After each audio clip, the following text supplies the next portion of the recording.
Hello guys, Tommy here, and today we're playing some Horizon Zero Dawn. Adam did a nice sort of descriptive video about what the game's about and how you play it and all the different sort of details, whereas this video is going to be more just my thoughts as we're sort of playing a bit of a mission here that I did at a capture event for PlayStation UK. Starting off, I have to go and override one of these little horse machines here to become my trusty steed, so we'll do that. We'll try to do it.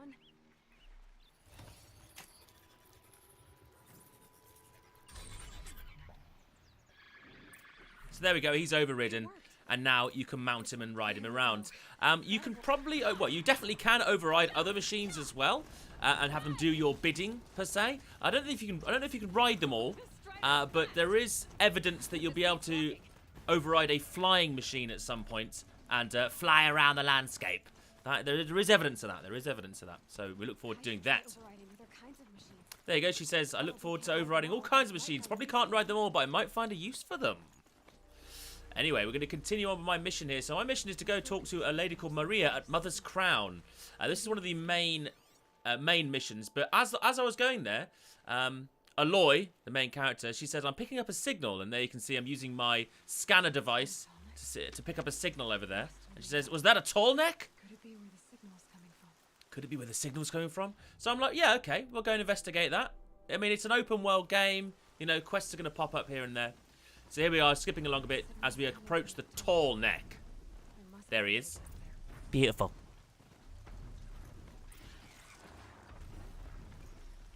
I think I just trampled a squirrel there. Whoops. So here we go. So the tallneck, you know, the idea is to get to the top and use your override. Well, that's what we're trying to do at least. As he's sort of got a radar dish on his head, and we need to find a way up. You can't just sort of jump on him and scale him from the bottom. I'm using my scanning device to see if there's anything we can climb. It looks like there's some fins on the back of his neck, which look, you know, they look very climbable. So we're going to try and find a way up. And like I said, this quest is basically just, this happened on the way to one of the main story quests. It pretty much functions as a tutorial. I think you're going to have to do override a lot of these tall striders. And there, unfortunately, being the idiot I am, I've been spotted by a Watcher. The Watcher, they're very common in the world of Horizon Zero Dawn. And often they'll alert other enemies to your position as well. Now, I've built my character as a bit of a stealth character, so I'm not that good at head-on combat. So what I'm going to try and do is do a bit of crowd control, as they say, and use this rope gun to tie them down. So 2 rope shots means he's sort of incapacitated for a period of time now, and I can do the same to any other that attack me, of which there are many. I will say this as well. At the event, I decided to put the game on very hard mode. I'm not sure why. I just thought, you know, let's go for it, see what happens. It does mean that you can only really take 1 or 2 hits from the enemies. So many times I did find myself alerting an enemy and almost getting one-banged. But I kind of like that. Like, but if you're stealthy and you plan what you're doing, you can easily take out the enemies. See, that Watcher's doing sort of a flashbang attack there, but I've managed to avoid it. Got little fire arrows here. Each enemy does have a weak spot as well, his being the eye, but because I'm using a controller, I can't aim for love nor toffee. So we've set him on fire, though. And once he's on fire, we can use that to go in for a melee kill. Boom. There he is. All the enemies drop loot. Always going to loot all the enemies. Always looting. Get lots of scraps and crafting items to build weapons and armor and all sorts of things there. Skipping along a bit now, I found a nice little position where I can mount the Tall Strider from the side. So we're going to try and ascend the Tall Strider and see what that does. See what that brings me. Careful! Now, I was watching someone play this part as well next to me, and they managed to fudge a jump. As it sort of sways, look, the fins kind of get more and more sway as you get to the neck. And you can easily just fudge the jump and just fall to your death, so... You have to watch out for that. Made it to the top. Boom. Override. Let's go. Sorry about this. It won't take long. Some sort of horrible demon snake carved into the mountain I see in the background there. Don't know what that could be. There we go. Now, as you see there, sort of that little hologram that came up. It's these sort of serve as your classic towers that you climb in Assassin's Creed or Far Cry Primal or anything like that, you know, where it reveals an area of the map and it reveals different things on the map for you. So this is this game's function, you know, way of doing that. It's, you know, it's slightly more, it's essentially the same, but it's slightly more unique, and at least you've got a sort of a living creature you have to ascend and do it. Also gives you some skill points there, so I was just showing you the skill tree. I've put all my skill points into sneakiness and stealthiness. Let's see how that pans out. So we've made it to Mother's Crown here. We're going to talk to Maria. Some side quests dotted around as well, but I'm not doing them at the moment. Here she is. Let's have a look at you. The girl with the mark of a seeker. The Sentinel saw you coming. You're Maria. Varl told me you'd know the way to Meridian. The Karja capital. West will take you to it, but their soldiers will stop you long before you get there. They can try. No, what I mean is there's a Karja fort that guards the pass between East and West. Word is the Karja have sealed the gate out of fear of the corrupted machines infesting our sacred land. So if I clear out the corrupted machines, they'll open the border? I suppose. But I can't spare any braves to help you. Who said I needed help? You'll clear the valley, all by yourself. I'm good with a bow. For your sake? Better than good, I hope. So you can ask her about, you know, you can ask her about some more things, but I hope you find whatever it is you're after. I just decide, yeah, I'm on my way. I know what I'm going to do, so I've got to clear some corrupted zones. As you can see, the little, like I said, the green exclamation marks are all side quests, so this acts as a sort of hub of quests here. Obviously, I'm just showing you this main story mission, so there's the 2 zones on the map I've got to clear. So we're going to skip along to the first zone I encounter. Now, the corrupted zones, essentially, it's just going to kill all the well, I say animals, robo-animals on the zone who are corrupted with some sort of horrible, well, it's corruption. It's sort of red and black, sort of wormy, disgust. It reminds me a bit of, I don't know if anyone's seen Princess Mononoke, the sort of corruption to the animals. Sort of reminds me a bit of that. I don't know if there's any influence there. But basically all it means is they're stronger, more dangerous, and they will sort of poison you if you get too close to them. You can see the corruption coming off them like smoke. Time to clear them out. At this point, we're not really sure why they're corrupted. But I'm using the scanner here to see how many there are. You can tag enemies with the scanner, so you've got a little icon on above their heads. So I'm going to try the stealth approach here, so you can get into the long grass and you're more or less hidden from all enemies. There's a little eye symbol beneath the map at the top there. It's closed at the moment. Unfortunately, I've made a terrible mistake and I've just been instantly seen. Not great. I was actually trying to lay a trap there using my sort of electric. It's like a line. You can put 2 lines. You can put sort of 2 nodules on the floor and it'll create a line of electric, but that's all gone to pot, so we're going to get out the rope gun and try and start tying them down again. Now you'll see on the back they have got these sort of, well, they look like gas canisters, which are also weak spots, so you could shoot them with your fire bow and detonate them for a massive damage attack. However, when they're on the floor, you can kill them easily with a little sort of critical strike. That is a skill you have to level up as well. Doesn't quite kill him, so you have to finish him off. On your skill tree, you can of course level up either, you know, more in ranged or more with your spear. So I have leveled up more into the range, but the spear is very slow, and like I said, on very hard mode, it's more or less a one bang if you get hit by them. So I went for the more ranged method. Of course, it didn't really pan out there. Anyway, there we go. We killed them now. Killed the corrupted items. So we're on to the next corrupted zone now. So I'm going to try and do this one a little bit better. I've set a little fire bomb on the floor there as a sort of retreat point. And I'm going to look at this enemy here. Corrupted Watcher. It tells you some details about him. You can also tag with R1. You can tag, you see on the floor there. That's his sort of walking pattern. I'm not sure how the magical scanner knows where it's going to walk, but there we go.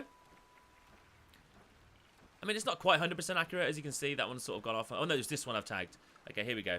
So, I know where he's going to walk. I know he's going to turn around, and I can get behind him for a silent strike. So, the silent strike is another skill you can upgrade on the stealth sort of tree. And it's an instant kill for most of the small enemies. For the big enemies, it just does damage. There you can see the corruption sort of spilling out of them as you kill them, and on the floor as well. If you run through that, it does do damage. So, you've got to watch out for that. Going to try and be a bit more stealthy here and hide. You can also throw a little rock to distract enemies, which I haven't really made use of. Oh, here we go. There's the rock. He didn't seem that interested in it, though. The corrupted ones seemed less able to be fooled, but... There we go, stealth kill. Watch out for the corruption spilling out of his corpse. I've alarmed. Now, 2 of the other watchers have seen the bodies of their friends and are a bit perturbed, is the word I'd use. However, if you're in the long grass, you can do a strike from above or a stealth kill. That guy, unfortunately, was looking the wrong way, so he's going to get stealth killed as well. Standing in his corruption there, took half my health. Loot. Always loot. Must loot. Lovely. I think there's just one more. Now the loot as well, you can get like special items from the enemies that you can sell to vendors that they literally all they do is give you money. They're not used for any crafting or anything, so they're usually blue. And green items are usually either modifications for your weapons you can equip in your equipment menu, or armor modifications, same thing. Or they're like high value items you can craft into ammo. So that's that corruption zone cleared. And now I've got to go to the Karja Fort and see if they'll let me pass.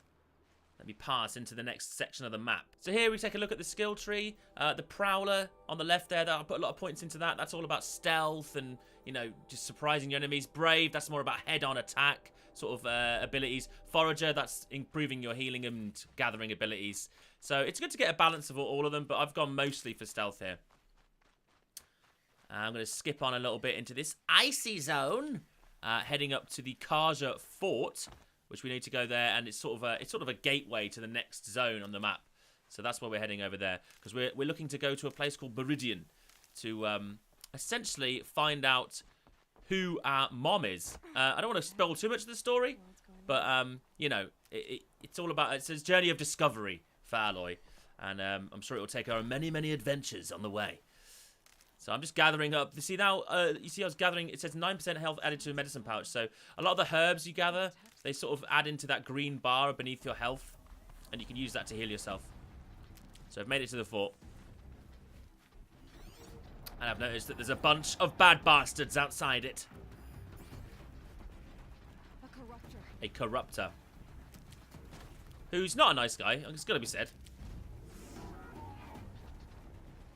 Unfortunately, he seems to have headed straight towards me here.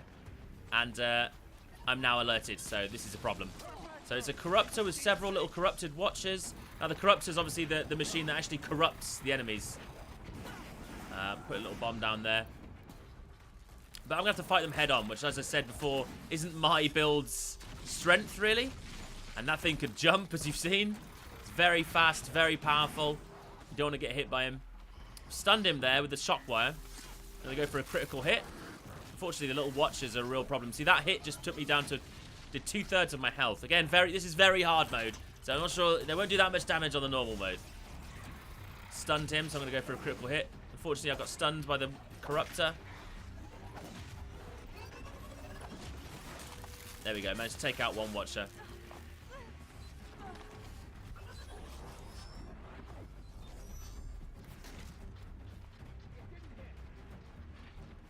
There are guys on the fort wall trying to help me with their bows, but they're pretty useless, to be honest. So I'm trying to hide here and regroup. That corruptor, though, is sort of stomping around. And there we go, boom. Just got hit by the corruptor and the watcher at the same time. Instant death. So let's try that again. This time I'm going to try and do it a bit more stealthily. So I can tag the corruptor there. Or you can tag all of them. You can tag as many as you like.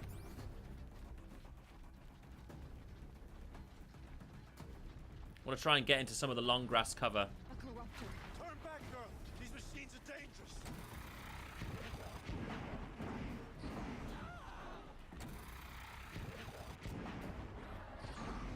So I'm just trying to think about how I can clear out some of these watchers. They're not really interested in the rock, the sort of distraction rock at the moment. So I'm going to have to wait for them to get near for a silent kill. And there's one. Oh, missed. I don't want to fight them all at the same time. So I'm going to try and go in for a little silent kill here. That's one down. Back to the long grass. Another. But watch out for that corruption on the floor, though, still. Trying to throw a rock to distract him. He doesn't seem that interested. See, even though he's sort of scuttling around and looking at me, he's not actually alerted to my position yet. I really want to get that other watcher before I engage the corruptor.